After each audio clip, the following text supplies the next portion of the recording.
শুধু একাত্মতার সংহতি প্রকাশ করিনি, আমরা মাঠে সাংগঠনিক কর্মসূচি ঘোষণা করেছি। একটা পর্যায়ে জুলাইয়ের 3 তারিখ এই ঐতিহাসিক দলের পক্ষ থেকে আমরা 4 জনের একটা টিম শাহবাগের আন্দোলনরত যোদ্ধা ভাইদের কাছে সংগ্রামরত অধিকার আদায়ের সংগ্রাম যারা করছিলেন, সেই সংগ্রামরত যোদ্ধা ভাইদের কাছে শাহবাগে গিয়ে আমরা স্পষ্ট ঘোষণা দেই, আমরা তোমাদেরকে রাজপথে কখনোই একা ছাড়ব না। আমরা যখন সবার আগে, এটা রেকর্ড, আমরা যখন সবার আগে এই আন্দোলনকে সমর্থন দিলাম, সংহতি জানালাম, সারা রাত আমাদেরকে হুমকি দেওয়া হয়েছে। পরের দিন বাইতুল মোকাররমে গণজমায়েত ছিল, আমাদেরকে বলা হয়েছে বের হতে পারবেন না, রাস্তায় রাস্তায় মোড়ে মোড়ে আওয়ামী লাঠিয়াল বাহিনী তারা কুড়াল নিয়ে দাঁড়িয়ে থাকবে। আমরা সমস্ত হুমকিকে পিছনে ফেলে রক্তচক্ষুর পরোয়া না করে সিনার টান করে আমরা 4 আগস্ট বাইতুল মোকাররমের গণজমায়েত কর্মসূচি সফল করেছি। জমিয়ত সংগ্রামের নাম, জমিয়ত একটি ইতিহাস, জমিয়ত একটি আন্দোলন, জমিয়ত একটি সংগ্রাম। জমিয়ত অতীতেও কারো কাছে মাথা নত করে নাই, জমিয়ত ভবিষ্যতেও কোন অপশক্তির কাছে মাথা নত করবে না। বড় কথা অনেকেই বলে, মধু খাবার প্রতিযোগিতা অনেকেই করে, কিন্তু আমাদের সংগ্রাম, অধিকার আমাদের সংগ্রাম, আমাদের সংগ্রাম মুক্তির সংগ্রাম, আমাদের সংগ্রাম মানুষকে ন্যায় নীতির সমাজ উপহার দেওয়ার সংগ্রাম।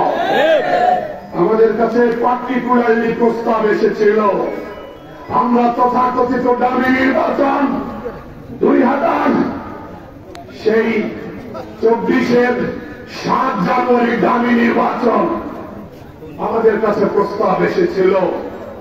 এই সিলেট 5 যে আমাদেরকে এমপি বানানো হবে, আমাকে এমপি বানানো হবে। বলেছে কি চান আপনারা? আমরা সমস্ত চাওয়া পাওয়াকে পদপিষ্ট করে সমস্ত অন্যায় প্রস্তাবনাকে পায়ের নিচে ফেলে আমরা মুখ টান করে ফেলেছি। নির্বাচনে যাব না, আপনাদের কোন অন্যায় প্রস্তাবে সাড়া দেব না, যদি জান দিতে হয় জান দেব, আপোষ করব না, আপোষ করব না। সেই প্রতিজ্ঞা সংকল্পের উপরে জমিয়ত এখনো দাঁড়িয়ে আছে। জমিয়ত কোন রক্তচক্ষুর পরোয়া করে না, জমিয়ত কারো চোখ রাঙ্গানিকে ভয় করে না।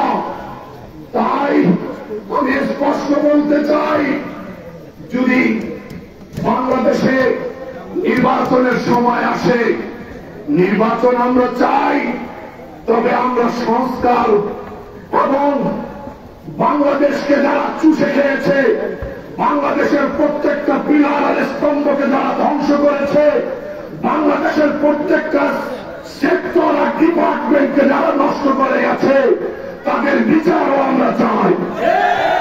খুনি হাসিনার বিচার চাই, শাপলা হত্যাকাণ্ডের বিচার চাই, বিডিআর হত্যাকাণ্ডের বিচার চাই, 2021 সালের হত্যাকাণ্ডের বিচার চাই, 2024-এর বর্বরচিত হত্যাকাণ্ডের বিচার চাই। এই বিচার হতেই হবে। অনেকে আমাদেরকে জিজ্ঞাসা করে, মিডিয়া আমাদেরকে জিজ্ঞাসা করে, সাংবাদিক মহল আমাদেরকে জিজ্ঞাসা করে, আপনারা আওয়ামী লীগ নিষিদ্ধ হবে এটা চান কিনা? আমরা যে বলি, আরে ভাই নিষিদ্ধ হওয়ার পরে আগে বিচার, বাংলার মাটিতে আগে বিচার, বিচারের রায় বলে দেবে তাদের রাজনীতি করার অধিকার এই মানচিত্রে থাকবে কি থাকবে না।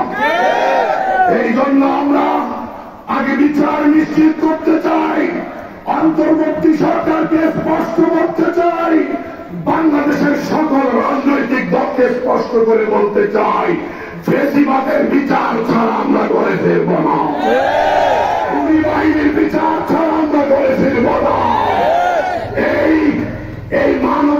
যদি অপরাধী যারা তাদের বিচার ইনশিওর করতে হবে, তাদেরকে পুনর্বাসিত করার কোন রাস্তা খোলা রাখা যাবে না, তাদের দোষরদেরকেও পুনর্বাসিত হতে দেওয়া যাবে না। বাংলাদেশে ইনসাফ কায়েম যদি করতে হয়, ইনসাফের সমাজ যদি প্রতিষ্ঠা করতে হয়, আইনের শাসন যদি প্রতিষ্ঠা করতে হয়, প্রত্যেকটা জায়গায় স্থানীয় নির্বাচন থেকে জাতীয় নির্বাচন পর্যন্ত প্রত্যেকটা পর্যায়ের নির্বাচনে সৎ, যোগ্য, বিশ্বস্ত, পরীক্ষিত জনপ্রতিনিধি নির্বাচিত করতে হবে। এর কোন বিকল্প নাই। আমি বলতে চাই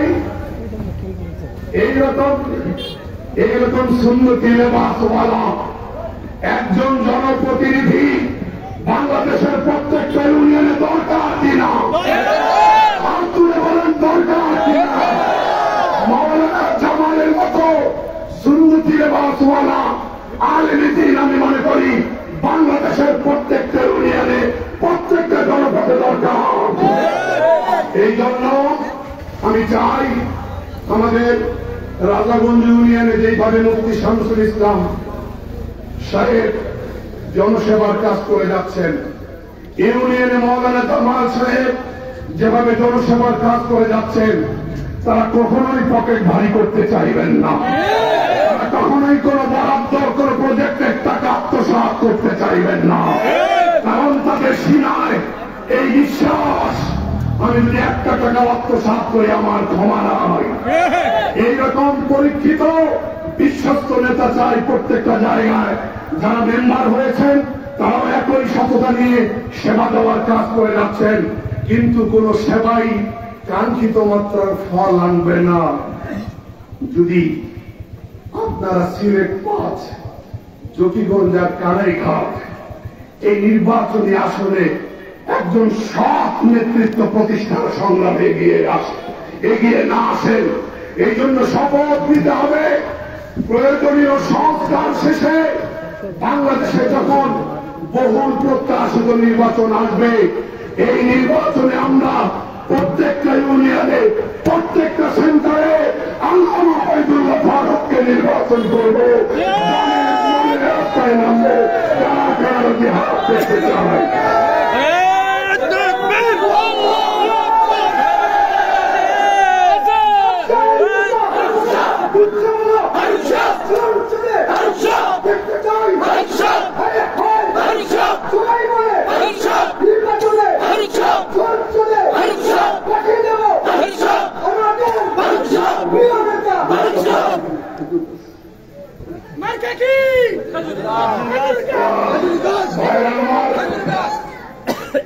সবশেষে আমি আপনাদেরকে বলতে চাই, আমি খুতবার পরে যে আয়াতে কারিমার অংশ তিলাওয়াত করি, মহান আল্লাহ হুকুম করছেন তোমাদেরকে আমানতগুলিকে যথা জায়গায় পৌঁছে দিতে হবে, অপাত্রে আমানত দেয়া যাবে না।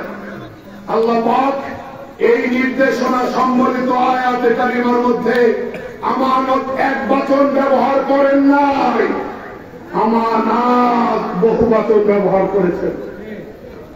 মাওলানা মুফতি মোহাম্মদ শফি সাহেব রহমতুল্লাহ আলাইহি খুলে দেখবেন।